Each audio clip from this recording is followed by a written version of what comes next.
Só não me peçam para repetir essa frase, que eu não sei o que eu falei exatamente. Como está sendo gravado e colocado no YouTube, depois eles dão uma corrida lá, sabe, minuto alguma coisa aí. Ok? Esse é o grande problema. Deixa eu te dar um exemplo bem prático. Pega a sua Bíblia aí de novo. Deixa eu achar um bem legal para você entender.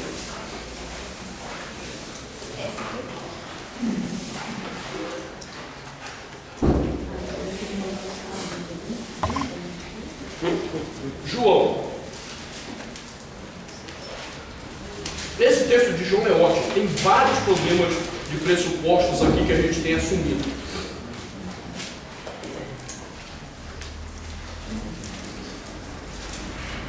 João capítulo 10. Eu vou dar um outro exemplo, não é o exemplo do ladrão veio somente para matar, roubar e destruir. Veja como é o pressuposto. Todas as vezes que eu digo que nesse texto o ladrão não é o diabo, que pode ser o pastor, porque Jesus está tratando com os líderes religiosos mercenários. É impressionante que quando eu digo, irmão, não é o diabo que veio para matar, roubar e destruir, é o líder religioso mercenário. O pessoal escandaliza. Por quê? Porque já existe um pressuposto que controla esse entendimento. Mas não é esse. Eu quero dar um outro exemplo que me foi dado por um desses líderes religiosos mercenários. João 10, versículo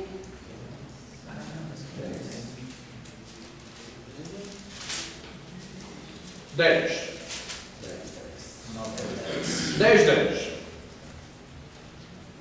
O ladrão veio apenas para roubar, matar e destruir.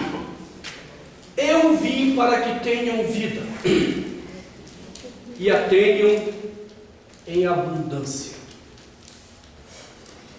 Ora, o que é vida em abundância? A vida em abundância que Jesus está dizendo a nós é uma vida de prosperidade.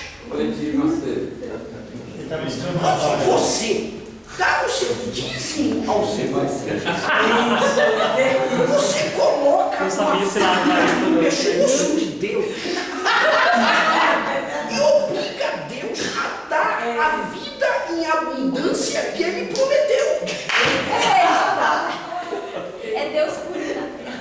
Entenda, eu não ouvi isso da anedota de ninguém. Eu ouvi da boca do Edir Macedo essa interpretação.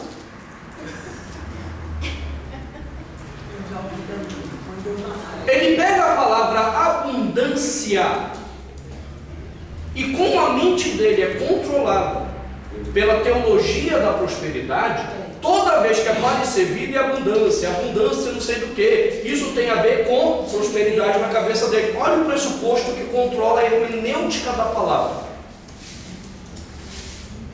Ele não vai examinar a palavra em João. O que João estava querendo dizer com essa palavra abundância aplicada à questão de vida? Pastor, esse você consegue repetir, né? Hein? Esse você consegue repetir, né? Essa imitação. Assim eu consigo! Eu fiquei tão chocado que eu gravei até a frase, foi exatamente essa frase dele. E o que mais me chocou foi quando ele disse que você coloca uma faca no pescoço de Deus, obrigando Deus a dar essa vida e abundância prometida. Só subindo na escada, né? Nem? Subindo na escada. Subindo a escada? Para alcançar, né? As coisas que Deus tem. Deve ser aquela escada do Jacó. Deve ser. Ok? Então observe. Está aqui um exemplo clássico de que um pressuposto controla o entendimento da palavra. Esse é esdrúxulo. Isso é fraco. Mas tem outros exemplos que parecem corretos e eruditos. Pastor, isso significa que o melhor exegeta, o melhor hermenêuta, ele pode interpretar a palavra erradamente, baseado no seu pressuposto. Claro. Por que o livro do Carson me assustou? Entenda o seguinte, eu saí do seminário com 22 anos. 22 para 23. Então, eu era um garoto que amava os Beatles e os Rolling Stones. E saiu do seminário com a fama de exegeta. Porque como eu entrei em debates terríveis com meus professores liberais, e era osso duro, porque assim, uma das coisas que faz parte da minha formação, nunca me desafie intelectualmente. Principalmente se eu não souber a resposta. Não é por isso. É porque eu vou virar noites e noites me fundamentando para voltar a você e deixar você em crise. Esse foi o problema quando eu cheguei no seminário. Meus professores vieram com erudição, só que eu tinha feito 2 anos de hebraico e grego, sofridos, Deus sabe como eu sofri para passar na mão do Valdir Luz. Já contei essa minha experiência traumática. Para você entender, de 21 alunos com o Valdir Luz, só 7 conseguiram concluir o curso de línguas. O seminário teve que contratar um outro professor mais brando para os outros poderem concluir o curso, porque com o Valdir eles não iam concluir. O Valdir era osso duro, cara, livre docente da Unicamp. Primeiro brasileiro a obter o doutorado em Princeton, em teologia. Reconhecido em documento por Bruce Metzger, o professor catedrático de Novo Testamento de Princeton, como o maior aluno de todos os tempos que Metzger havia tido. Um homem que na época que lecionou para a gente falava fluentemente 20 línguas.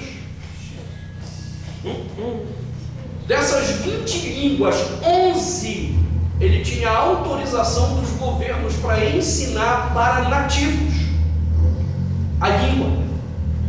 Se você não entendeu, eu vou explicar. Ele foi professor de holandês para holandeses na Universidade Livre de Amsterdã. Você entendeu o nível do cara? Tipo Lula. É. Tipo Lula. O cara aprendeu a falar fluentemente e escrever fluentemente em alemão em 3 meses. 3 meses. E até os 18 anos ele era analfabeto.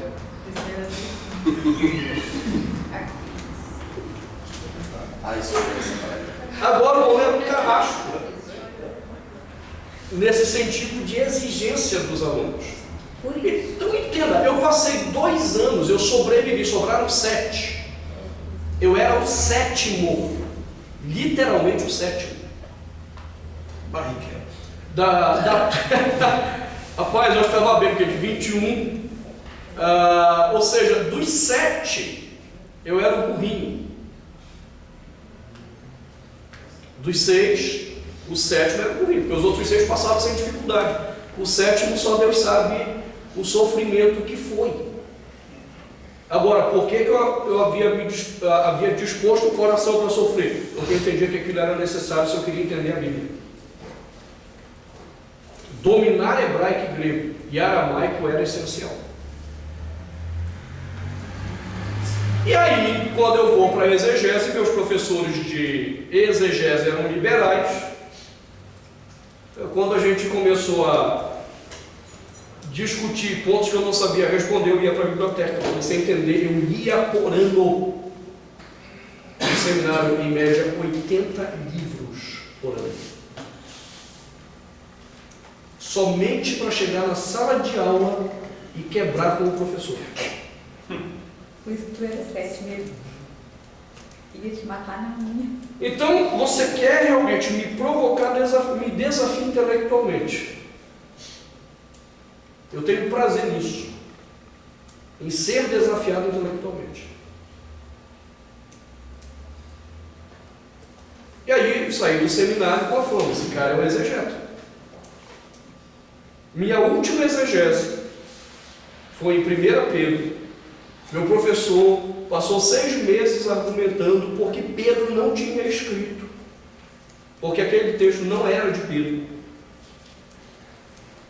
E adivinha qual foi a perícope, o bloco que eu escolhi para fazer minha exegese?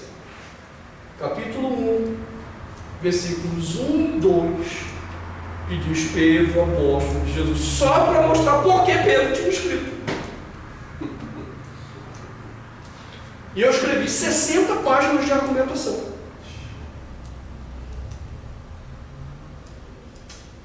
Meus colegas disseram, ele vai te dar um 0 agora. E eu dizia para ele pode até dar um 0, mas é bom que ele argumente bem, porque senão eu entro com um processo na Câmara contra ele. Isso era um moleque de 21 para 22 anos. Quando chegou no dia da entrega do trabalho, aquele suspense, eu era o segundo da chamada, ele me entregou o trabalho.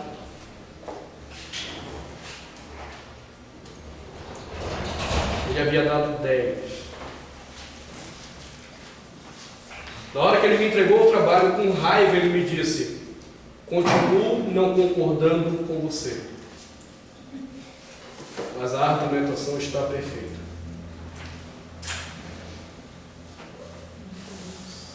Você entende o problema? Ok, isso me valeu a fama na minha turma de exegeta quando eu saí do seminário. Então, um garoto de agora de 22 anos para 23, vai começar seu pastorado, está se achando cara. Você entende o problema? A desgraça do conhecimento, como diz o apóstolo Paulo em 1 Coríntios, é que o conhecimento ensoberbece. Essa é a desgraça. Esse foi um ponto que Deus teve que trabalhar na minha vida duramente para quebrar as soberbas do meu coração. Aí eu chego em Lusiânia, tinha o período da manhã para continuar estudando, vou ler o livro do Carson. Surpresa? Um monte de coisa que eu acreditava que era verdade, Carson mostrou por A mais B que não era verdade. Que tudo estava baseado em pressupostos. E uma coisa que não me ensinaram no seminário foi examinar os meus pressupostos. Exemplo. O caso da palavra abundância. Se você não sabe uma palavra, como é que você vai tentar entender essa palavra? Primeiro, se você não sabe hebraico nem grego, você já vai cometer o primeiro pecado pressuposicional. Você vai pegar o Aurélio para saber o que é abundância. Onde está o erro desse pressuposto? Porque abundância é uma tentativa de traduzir uma palavra grega. O tradutor pode estar errado. Então eu não posso pegar a tradução e ir para o Aurélio e tentar entender, porque eu estou confiando demais nesse tradutor. Segundo erro, não, eu acho que não devo ir ao Aurélio, devo pegar um dicionário de grego e ver. Qual é o problema? É que o dicionário não me diz o significado de uso daquela palavra. A função de um dicionário é descrever os significados de uso, os vários possíveis significados. E agora, como saber qual é o significado? Minha mãe mandou escolher esse daqui. Pronto, esse aqui que eu vou usar no culto hoje à noite. Aí o cara sobe no... Porque no grego a palavra tal significa tal. Ele não prestou atenção que ele escolheu, conduzido por um pressuposto no meio do dicionário.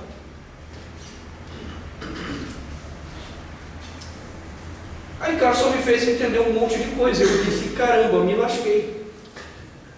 Eu achei que eu sabia.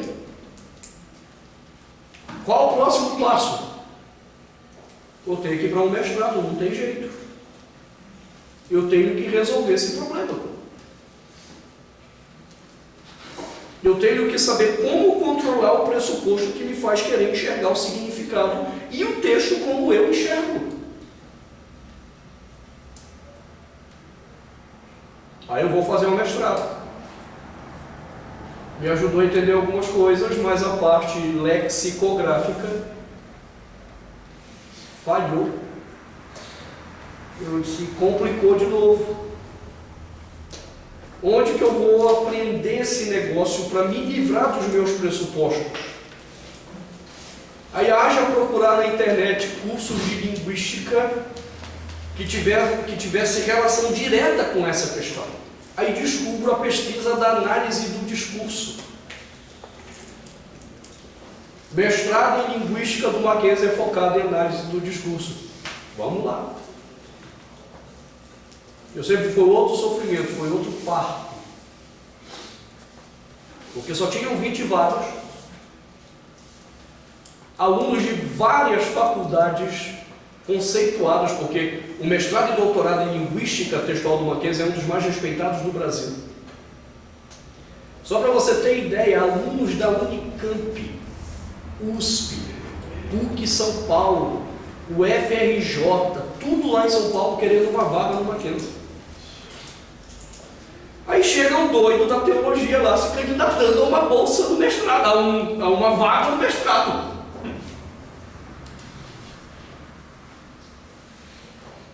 Rapaz, eu ia conversando com o pessoal antes de entrar, abrir os portões, e era só gente dessas universidades. Eu disse, cara, tem que ser um milagre de Deus.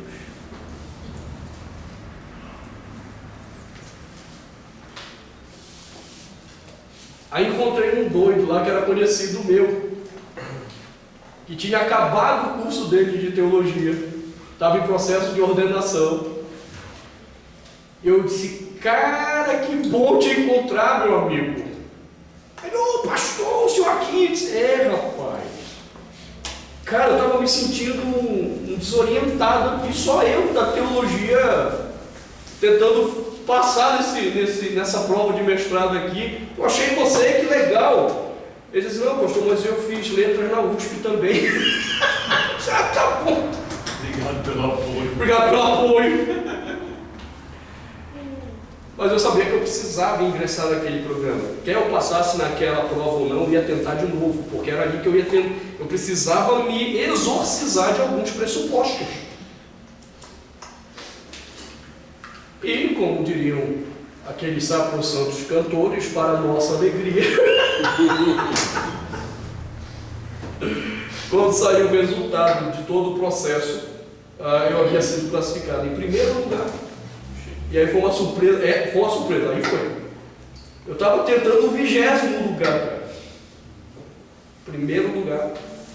E ingressei no mestrado em linguística do Mackenzie. Foi ali que começou a tirar os demônios dos pressupostos linguísticos que eu carregava.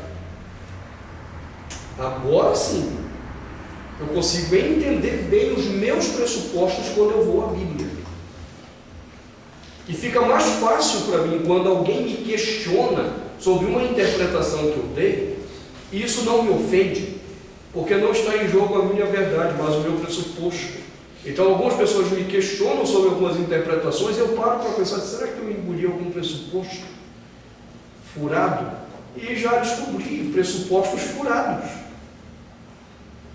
E eu preciso voltar atrás do meu posicionamento, porque eu não estou comprometido em falar aos outros a minha verdade, mas a verdade da palavra.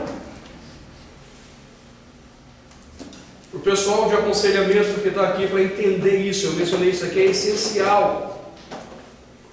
Vocês não podem aconselhar ninguém oferecendo o que você acredita. O aconselhamento é bíblico, ou seja, tem que ser a verdade da Bíblia. E enquanto você não se limpar de pressupostos interpretativos, você vai oferecer conselhos errados. Ok, então eu quero, antes de irmos para um intervalo, posicionar com vocês uma definição de pressuposto. Primeiro, a função do pressuposto. O pressuposto, para o nosso entendimento de Bíblia e para o entendimento do que a Bíblia diz, é a chave hermenêutica do processo.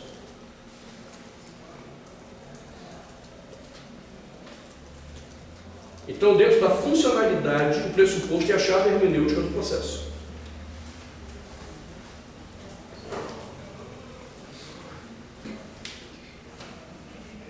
É com ela que você abre o seu universo de entendimento da Bíblia e aquilo que a Bíblia diz. Do ponto de vista conceitual, pressuposto, ou pressupostos, plural, pressupostos, são as crenças que carregamos em nós, que norteiam nosso entendimento de mundo e mensagem.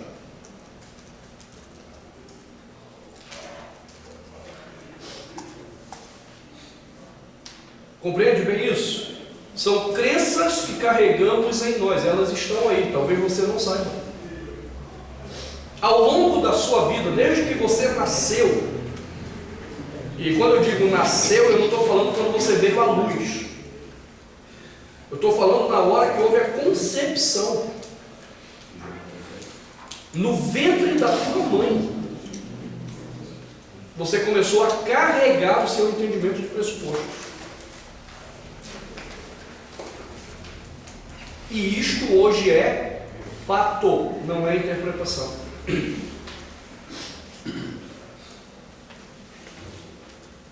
Por que o médico manda, quando a mamãe vai lá fazer ultrassonografia, né, ver que ela está grávida, ver o nenenzinho, aí eles aconselham os papais a fazerem o quê? Conversar com o filhinho, passar a mão na barriga da mamãe, dar beijinho na barriga da mamãe. Por quê? Porque lá no ventre, a criança já está dentro de um universo de pressupostos sendo construídos.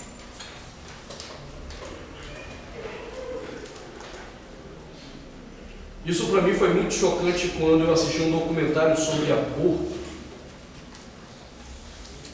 E esse miserável do inferno de Edir Macedo tem falado favoravelmente ao aborto e distorcendo textos bíblicos, igualzinho que o diabo fez lá no paraíso. Eu assisti um documentário sobre as técnicas de aborto com vídeo mesmo. E houve uma que eu não consegui ver, quando eles introduzem um aparelho que corta a criança lá dentro. Não é? Você viu esse? O que me chocou foi ver que quando esse aparelho entrou, a criança se recolheu na barriga da mãe e tentou fugir. Ela tem entendimento consciente do que é aquilo? Não, mas os pressupostos que ela já havia carregado nela diziam: isso é perigoso para mim. Me chocou mais do que suga. Já estou chocado aqui, já. Cara, é terrível. Imagina. Terrível. Eu assisti isso numa palestra no Rio de Janeiro. E eu vou dizer para você, eu chorei copiosamente. Eu disse, cara, isso é diabólico. É demoníaco. E aí, quando eu vejo Edir Macedo defendendo isso, mais me dá certeza que ele é um endemoniado, um instrumento de Satanás para essa geração. Os pressupostos estão aí, desde o ventre. Pense quantos anos você tem, são tantos anos de pressupostos sendo carregados no seu entendimento. É por isso que é difícil fazer um trabalho bíblico sério, sem sermos influenciados por pressupostos. Daí a pergunta que nós temos que fazer ao começarmos esse processo é possível praticar uma hermenêutica isenta de pressupostos? Nunca! Como diria um conselheiro que nos treina lá em Águas de Lindóia, um americano médico, Dan Wickert. Lembra, André Jacir? Nunca! Nunca! Nós vamos encontrar com ele esse ano de novo, mas tá aí. Nunca! Nunca. Se você acredita que pode abrir a Bíblia e dar uma interpretação isenta de pressuposto, sua interpretação já foi para o lixo, filho. Esquece. Você não se apercebeu dos problemas da sua interpretação. O entendimento da natureza das Escrituras também depende do pressuposto. O que é a Bíblia, afinal de contas? O que é esse livro que eu quero interpretar?